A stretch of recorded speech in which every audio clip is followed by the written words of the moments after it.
Welcome to our online vigil hosted by Syria Solidarity New York City. We usually do a vigil every Friday in Union Square, but due to the pandemic, we've switched to an online format, so our vigil is now accessible to a global audience. This vigil is approximately 15 minutes, and it'll be recorded and broadcast later on YouTube. Syria Solidarity New York City stands in solidarity with Syrian civilians and Ukrainian civilians under siege. Both Syrians and Ukrainians demand Putin be held accountable for crimes against humanity, and we stand with them in this demand. Today, we will continue to cover the Ghouta chemical massacre. Last week, we showed a protest in Washington, D.C., demanding US military action against the Syrian regime. Today, we'll show a report of the Trump missile strike.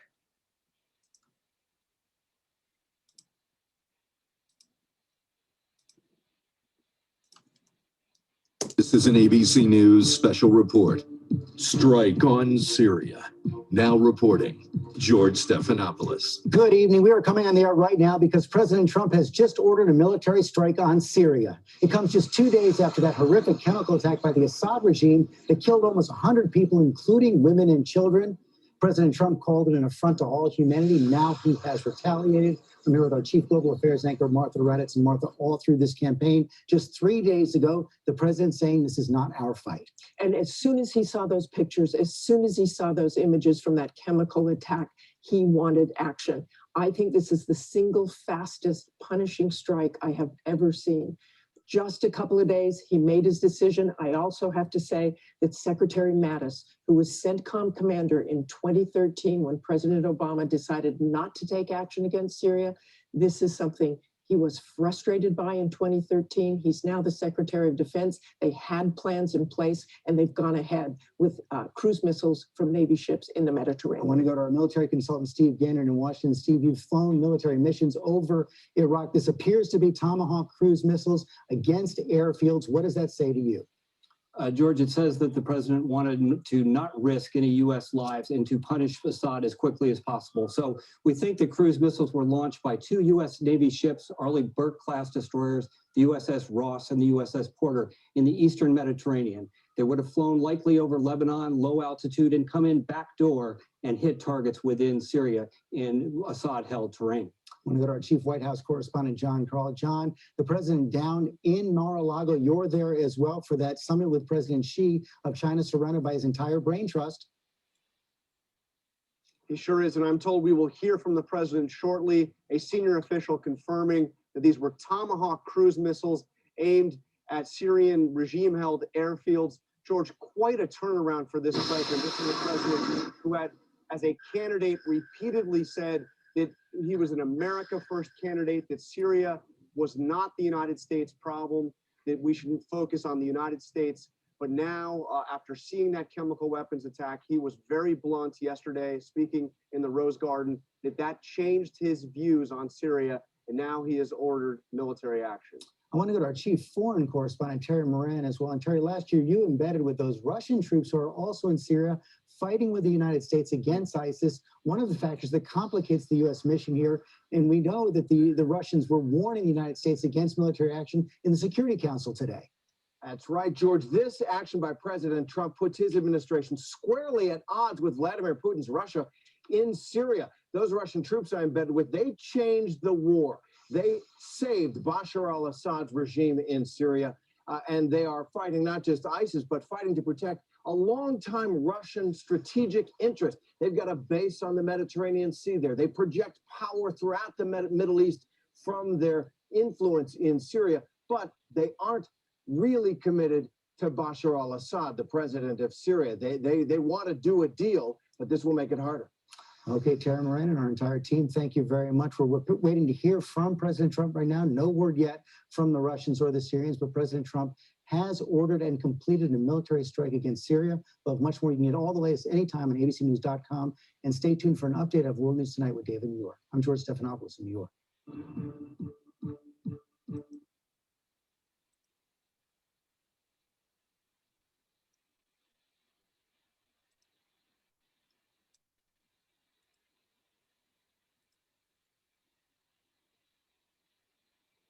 Next, we will investigate the pros and cons of this strike with this report from Brookings Institute.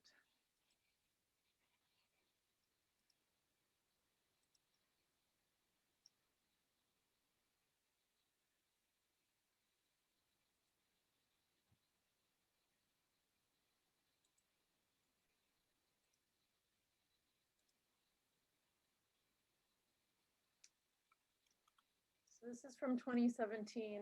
So it says, after President Obama's 8 years of dithering about the use of force in Syria, the Trump administration has delivered dozens of cruise missiles there without any prior threat to do so.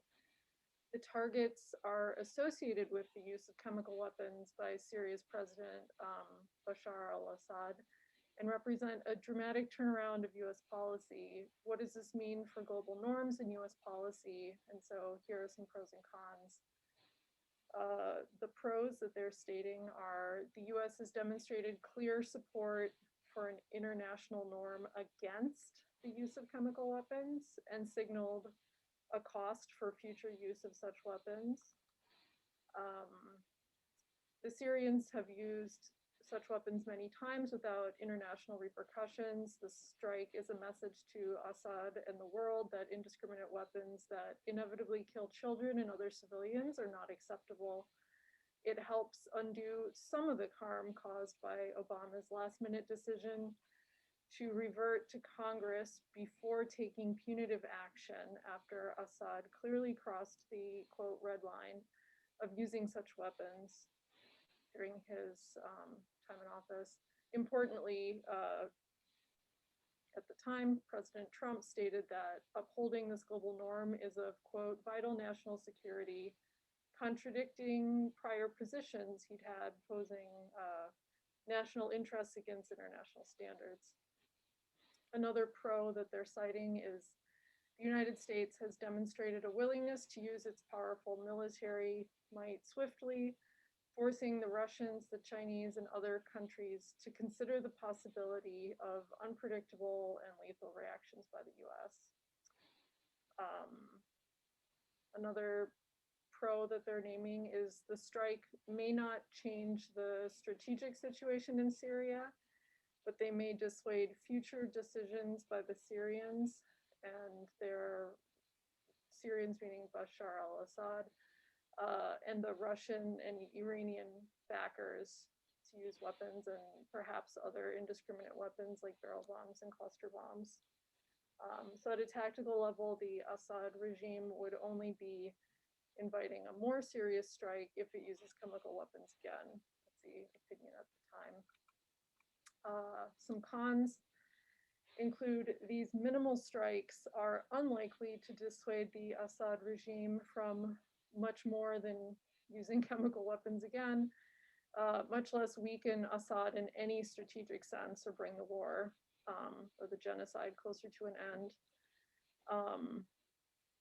And then it's also, yikes, we have a president at the time, Trump, whose policy can turn on a dime and take military action based on one televised incident. Trump had long indicated a shift away from support for the moderate opposition in Syria. The day before the reported use of chemical weapons, the Trump administration publicly abandoned Obama's policy that rejected Assad's remaining in office. And then 2 days later, President Trump at the time ordered 59 missiles into a country without any declaration of war based on his emotional response to televised images of suffering, or so it was claimed. So that would be a con. And then the airstrikes, it reflects a disregard for multilateral organizations and approaches, and their international legal basis remains unclear. This unilateral strike does not reinforce allies' expectations or investment in collective security arrangements or burden sharing. Allies will be less likely to cooperate against enemies and more likely to go their own way, is a position. And then this approach may weaken multilateral platforms that have worked to spread the costs and risks of military action. And so again, this is from at the time. So how do these pros and cons add up? It's hard to say in these early hours. If the use of chemical weapons is deterred and improved communications with allies and enemies ensues, then a notoriously non-rational administration will have fostered a rational outcome. If, however, these strikes are not followed by a strategic policy and strategic actions, then their negative effects may reinforce early impressions of an incompetent administration. I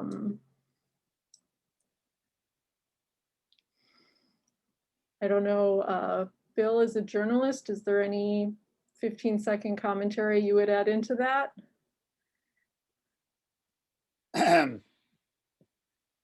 Well, clearly the attacks failed to dissuade Assad, who carried out a second chemical attack exactly a year later.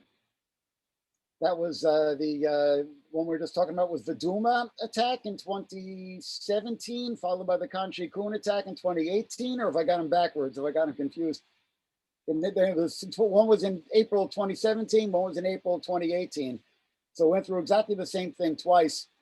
And it was later revealed after the airstrikes, I believe in both cases, that in order to avoid hitting any Russian targets and antagonizing the Russians, that the White House had tipped off the Russians beforehand. And we can assume that the Russians in turn had tipped off Assad.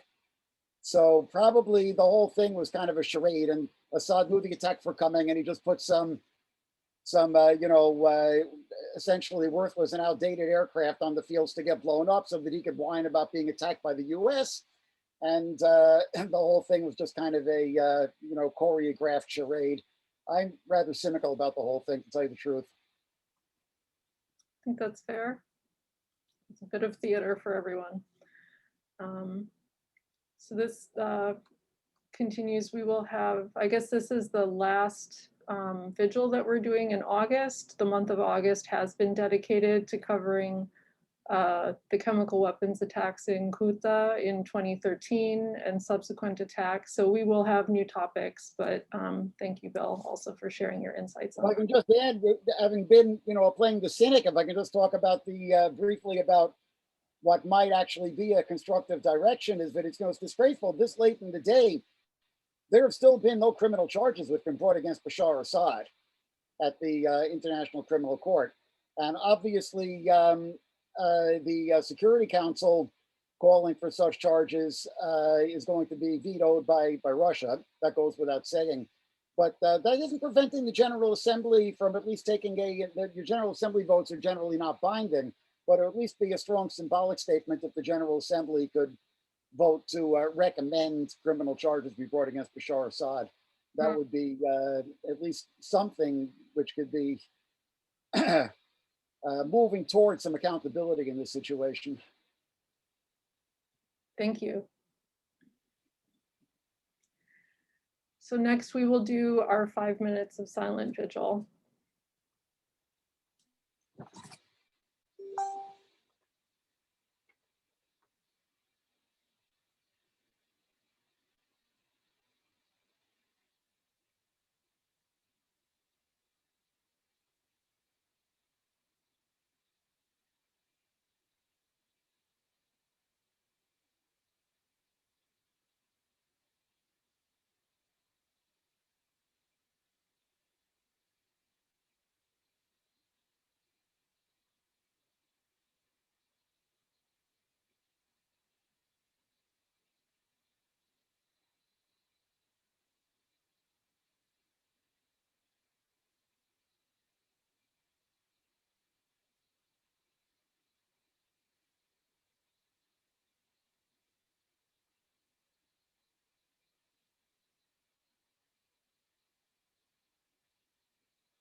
Okay, thank you so much. This concludes our online vigil. I did grab a screenshot while we were holding our signs. We hope you will follow us on all social media platforms. And the big announcement this week is that you can now find all of our links on our link tree, which we will include on YouTube in the description below, and I'll include it in the chat for everyone here. So you can follow us on social media by going to our link tree. Thank you so much for everyone for being here. Please feel free to share this link with your friends. Everyone is welcome. We're very happy to hold space like this on a weekly basis. Have a good night.